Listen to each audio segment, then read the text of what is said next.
It all started on a bright spring morning when we finally decided it was time to take the plunge, literally.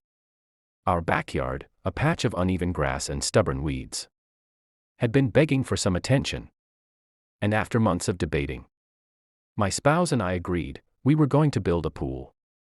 A real, sparkling, oasis in the backyard type of pool. The kind that could make summer weekends feel like mini vacations. We spent weeks researching contractors, comparing designs, and selecting tiles that reflected the perfect shade of turquoise. Our excitement grew with every small decision: the pool ladder, the filter system, and even the floating loungers we planned to add later. The idea of hosting weekend barbecues, pool parties, and quiet evenings with just the family seemed like a dream coming to life. Of course, no story about a pool in a suburban neighborhood is complete without the HOA. And our neighborhood's HOA was notoriously strict. We had heard rumors some neighbors had been slapped with fines for minor landscaping mistakes. But we were confident. We submitted our application, complete with schematics, permits, and a heartfelt explanation of how our new pool would not only improve our property but enhance the community's aesthetic. Then came the call we were dreading. It was Karen, the HOA board's self-appointed watchdog. "I've reviewed your plans," she said, her tone sharp and unyielding. "And frankly, I'm concerned about your pool. It's excessive." Excessive? We had chosen a modest, rectangular pool with enough space for the family but not a full-blown resort. Karen rattled off a list of potential violations: noise concerns, water drainage, safety hazards, and even the pool's color. We tried to reason with her, explaining the precautions we would take, but Karen was unmoved. Her voice grew louder, more insistent, as though sheer volume could make our plans disappear. Undeterred, we decided to move forward. The contractors were booked, the permits were secured, and our excitement was uncontainable. We began construction the following week, a process that involved heavy machinery, piles of dirt, and constant supervision. The backyard was turned upside down, transforming our quiet retreat into a chaotic construction zone. By the end of the week, the foundation of the pool was taking shape. We stood at the edge of the excavation, imagining crystal clear water reflecting the sun, kids splashing, and neighbors stopping by for a glimpse. That evening, Karen appeared. Not by appointment, not with a polite notice, she just walked onto our property. Clipboard in hand, eyes narrowed.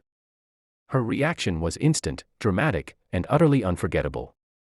She looked at the hole in the ground and shook her head, as if we had committed a personal crime against the neighborhood. Little did we know, this was only the beginning. Karen's obsession with our backyard would escalate in ways we could never have imagined.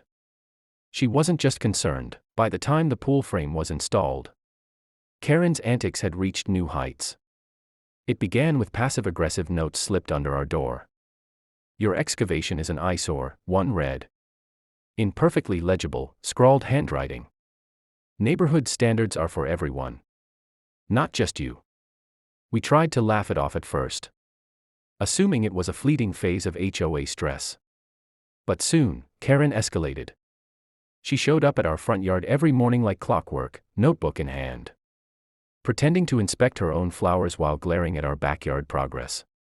Contractors were nervous. They whispered among themselves, joking about how Karen the inspector was making them rethink their career choices. She measured, took photos, and sent emails to the HOA board demanding immediate action. Our once peaceful weekends became tense affairs. Even a casual chat with neighbors felt dangerous. One misstep could spark Karen's wrath. She seemed to thrive on conflict, as if our backyard pool were a personal affront. Every delivery of construction materials was met with her skeptical stare. Every truck leaving the site was documented and reported. One Saturday, things hit a peak. The contractors had poured the first layer of concrete, and we were watching the process with excitement when Karen appeared, wielding a laser measuring tool like a weapon. She pointed to the edge of the pool and began a detailed critique of angles, depth, and alignment. Our contractor tried to explain tolerances, engineering safety, and construction standards. But Karen wasn't interested. "This is not in compliance," she shouted. Her outburst drew a small crowd. Curious neighbors peeked over fences, and suddenly, our private project became public entertainment. Karen's dramatic insistence made her a spectacle, and a few neighbors even started calling her Pool Karen behind her back. Despite the mounting stress, we remained committed. We made minor adjustments to satisfy her complaints, even when they were unnecessary, and documented every step for the HOA. We knew rules were rules. But Karen had begun treating this like a personal vendetta, turning bureaucracy into theater. The pool slowly began to take shape, crystal clear water becoming more than just a dream. Meanwhile, Karen's obsession intensified. She began contacting our local media, claiming a dangerous structure was appearing in the neighborhood. Emails to our mailbox grew, demanding inspections, reports, and compliance assurances. Each day, we learned a new level of patience. Karen's fury didn't diminish. It evolved. She had moved from notes to surveillance, turning a backyard renovation into a neighborhood drama. Friends warned us, neighbors sympathized, and contractors joked, but we knew one thing: Karen had officially lost her mind. Little did we know, the next phase would involve an HOA meeting, an unexpected twist, and a showdown that would test our sanity and determination. The HOA meeting started like any other, a long list of agenda items, polite greetings, and awkward small talk. But it quickly became apparent that Karen had one goal: obliterate our backyard pool plans. She arrived early, armed with a binder thicker than a phone book, filled with complaints, photos, and HOA regulations. She had practiced her speech to perfection. When it was our turn to speak, Karen unleashed her fury. Her words were precise, cutting, and relentless. She described every violation she could imagine: the pool's size, color, the noise potential, even the pattern of paving stones around it. She presented diagrams and slides, clearly hoping to intimidate both us and the other board members. We stayed calm. We presented our permits, construction plans, and safety measures. We emphasized the aesthetics, the benefits to property value, and the care we had taken to follow regulations. Other board members nodded, some whispering to each other about the absurdity of Karen's obsession. The meeting turned into a debate. Karen's volume escalated, nearly drowning out our explanations.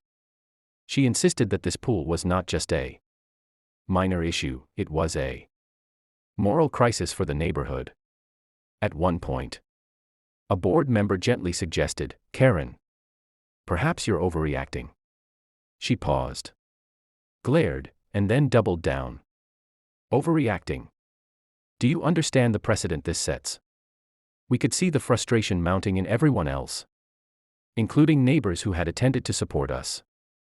Some rolled their eyes discreetly, while others quietly took notes, probably for future amusement. Karen's theatrics were undeniable, but her logic was thin. Finally, after what felt like hours, the board voted. Despite Karen's dramatic efforts, they unanimously approved our pool construction, acknowledging that all legal requirements had been met. Karen's face turned red, and she fumed silently, leaving the room with an air of tragic defeat. On the drive home, we felt a mix of relief and lingering disbelief. Karen's intensity had been overwhelming. Yet the ordeal highlighted something important: patience, preparation, and adherence to rules would win over irrational hostility every time. By the time we arrived at our yard, the pool was nearly complete, shimmering in the late afternoon sun. We stood at the edge, exhausted but victorious, imagining the first swim, the laughter of friends, and quiet summer nights under the stars. Karen, of course, was still fuming somewhere. But for now, the backyard was ours. And the pool was a dream realized. With the pool complete, life slowly returned to normal, or at least as normal as life could be with a backyard spectacle that had drawn neighborhood attention.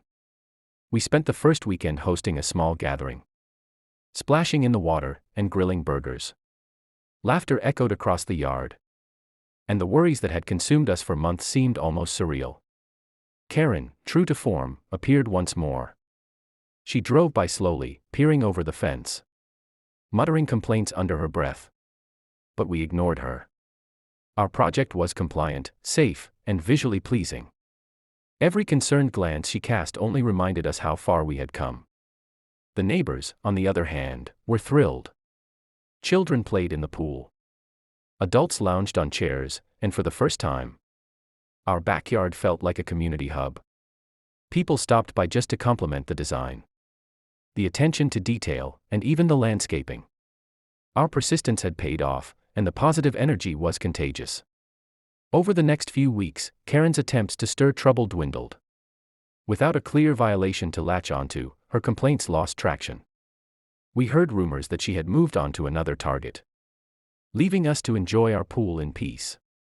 The dramatic days of letters, inspections, and confrontations were behind us, leaving only the sound of water splashing, laughter, and occasional cannonballs. Reflecting on the ordeal, we realized how much patience and persistence mattered. Karen's intensity had been exhausting, but we had stayed calm, followed regulations, and documented every step. Victory wasn't just about having a pool. It was about standing firm in the face of irrational opposition and emerging with our dream intact. By summer's end, the pool had become the centerpiece of our home.